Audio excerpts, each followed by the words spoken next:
Good morning, नमस्कार students. कैसे हैं आप लोग? बढ़िया। चलिए, BA part first year philosophy के जो स्टूडेंट्स हैं उनके लिए मैं सेकंड पेपर नीति शास्त्र पढ़ा रहा था। और कल हमने जो नया टॉपिक शुरू किया था उपयोगितावाद। ये याद रखना कि नीति शास्त्र में हम कुछ सिद्धांतों,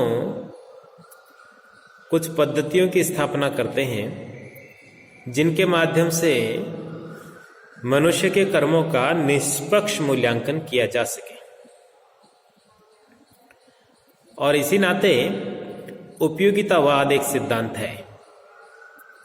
इसकी परिभाषा में मैंने आपको बताया था कि अधिकतम व्यक्तियों का अधिकतम सुख या हित ही उपयोगितावाद है। यानी वह कर्म, इस सिद्धांत के अनुसार वह कर्म मनुष्य का कर्तव्य है जिससे अधिकतम व्यक्तियों को अधिकतम सुख मिले या अधिकतम व्यक्तियों का अधिकतम हित हो। यद्यपि इससे पहले जो सिद्धांत पढ़ा था उसका नाम था सुखवाद। उसमें भी सुख को ही कर्मों के मूल्यांकन का मापदंड माना गया था कि जिस कर्म का परिणाम सुख हो वह शुभ और जिस कर्म का परिणाम अशुभ हो वह दुख हो वह अशुभ। उपयोगितावाद में भी बात कुछ ऐसी ही है, लेकिन इसमें केवल सुख तक बात सीमित नहीं है। और दूसरा, इन्होंने इसके जो समर्थक दार्शनिक का मैंने कल भी नाम बताया था, बेंथम, मिल और सिज्विक। तो ये तीनों दार्शनिक इनकी और विस्तार से और व्यवस्थित रूप से और तार्किक ढंग से व्याख्या करते हैं। उपयोगितावाद के तीन रूप थे। एक था कर्म संबंधी, दूसरा है नियम संबंधी, तीसरा है आदर्श मूलक उपयोगितावाद।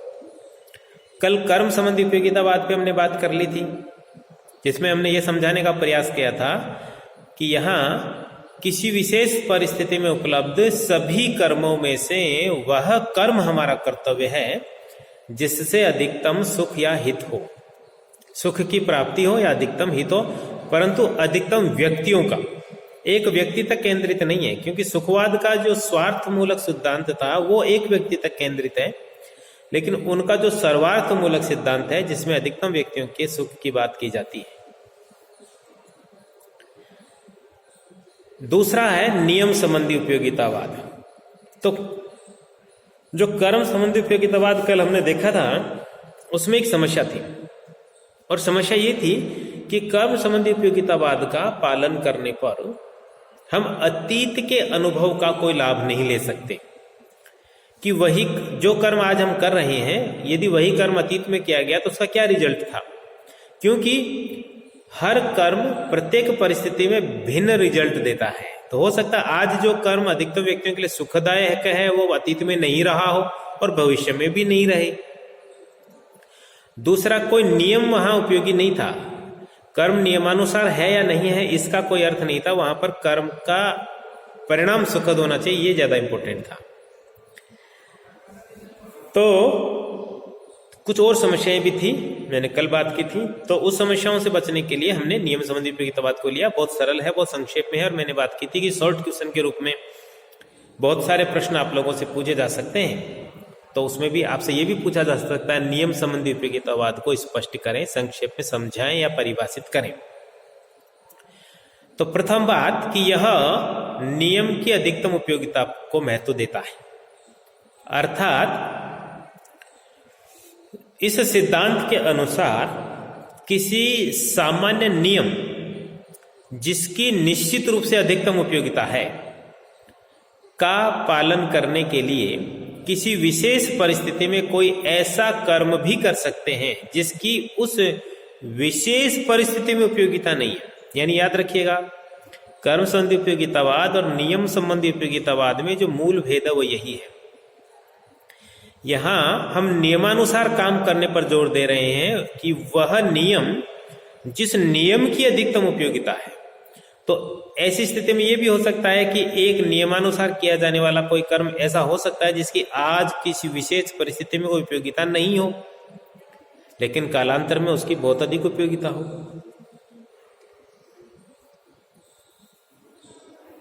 जबकि कर्म संबंधी उपयोगितावाद में ऐसा नहीं था, वहां कर्म की तात्कालिक उपयोगिता को ही महत्वपूर्ण माना जाता है। लेकिन यहां नियम इंपॉर्टेंट है कि जिस नियम के अंतर्गत कर्म किया गया उसकी अधिकतम उपयोगिता है या नहीं है।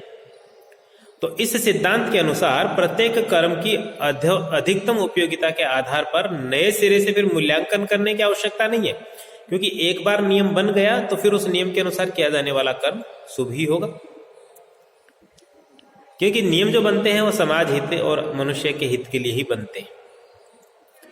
तो कर्म संबंधी उपयोगितावाद के विरुद्ध जो समस्याएं उठने वाली थी उनमें से कुछ से निजात इस नियम संबंधी उपयोगितावाद में मिलती है। अब है आदर्श मूलक उपयोगितावाद। यद्यपि अब यहां क्या समझना है कि अधिकतम उपयोगितावादी सुखवाद में विश्वास करते हैं, लेकिन हर उपयोगितावादी का सुखमूलक होना अनिवार्य नहीं है, सुखवादी होना अनिवार्य नहीं है।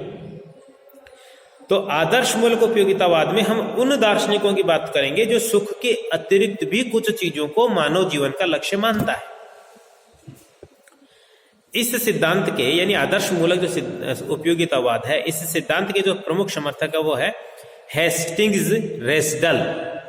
हेस्टिंग्स रेस्डल, हेस्टिंग्स रेस्डल नाम थोड़ा कठिन है इसलिए मैंने 3 बार बोला। और इस सिद्धांत के अनुसार सुख के अतिरिक्त कुछ और मानसिक अवस्थाएं अथवा अनुभव भी हैं जो अपने आप में शुभ और वांछनीय है। सुख के अतिरिक्त कुछ मानसिक अवस्थाएं या कुछ मानसिक अनुभव शुभ है, वांछनीय है, ये बात आदर्श मूलक उपयोगितावाद में कही जा रही है। और इसके समर्थकों के अनुसार कर्म के परिणामों के आधार पर नैतिक नियमों या नैतिक कर्मों या नियमों के औचित्य का निर्णय करते हैं। ये भी परिणामवादी है। परिणामवादी का मतलब है रिजल्ट देखते हैं। हेस्डल ने स्पष्ट करते हुए लिखा कि इस सिद्धांत के अनुसार वही कर्म उचित हैं जो संपूर्ण मानव जाति के लिए ऐसे परम शुभ की उत्पत्ति में सहायक हैं अथवा सहायक हो सकते हैं, जिसमें सुख तो सम्मिलित हैं लेकिन जो सुख तक सीमित नहीं है। यानी सुख होना इनके अनुसार बुरी बात नहीं है, लेकिन ये कह रहे हैं कि सुख के अलावा भी कुछ चीजें हो सकती है जो मनुष्य के लिए वांछनीय है, शुभ है, उचित है और जिनकी आवश्यकता जीवन में पड़ती है। तो जैसे ज्ञान है, सत्य, सद्गुण, चरित्र की उत्कृष्टता, ये ऐसी चीजें हैं जिनको भी हम शुभ और वांछनीय कह सकते हैं। तो उपयोगितावाद के जो 3 रूप हुए, कर्म संबंधी उपयोगितावाद, नियम संबंधी उपयोगितावाद और आदर्श मूलक उपयोगितावाद, तो नियम संबंधी और कर्म संबंधी उपयोगितावाद में तो सुख ही यदि रिजल्ट है तो वो परिणाम उसका सुखद है तो वह शुभ है, और यदि सुखद नहीं है तो अशुभ है।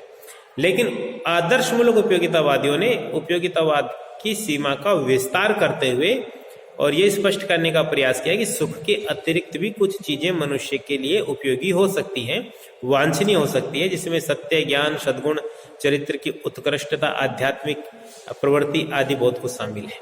चलिए, तो ये उपयोगितावाद की प्रारंभिक पृष्ठभूमि थी।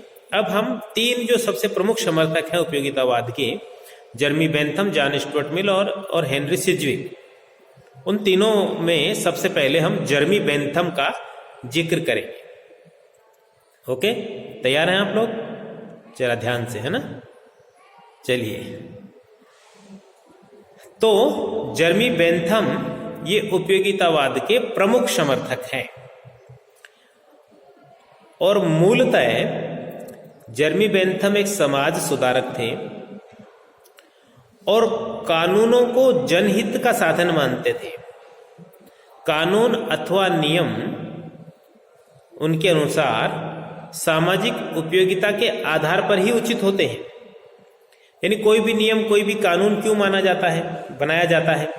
ताकि उसकी सामाजिक उपयोगिता हो, समाज में रहने वाले मनुष्यों का अधिकतम लाभ और हित हो। इनके सिद्धांत को हम सुखमूलक उपयोगितावाद कहकर पुकार सकते हैं, क्योंकि इनके अनुसार जो कर्म अथवा नियम, अब देखिए यहां पर दोनों चीजें ले ली है, कर्म भी और नियम भी। इनके अनुसार जो कर्म अथवा नियम सुख की उत्पत्ति और वृद्धि में जितना अधिक सहायक है वह उतना ही अधिक उपयोगी है, उतना ही अधिक शुभ है, उतना ही अधिक वांछनीय है। तो पहली बात, जर्मी बेंथम के बारे में हम 2-3 बातें ध्यान से देखेंगे। शुरू की बातें मैं एक एक करके करूंगा। पहली बात मैंने बताई कि ये उपयोगितावाद के प्रमुख समर्थक हैं।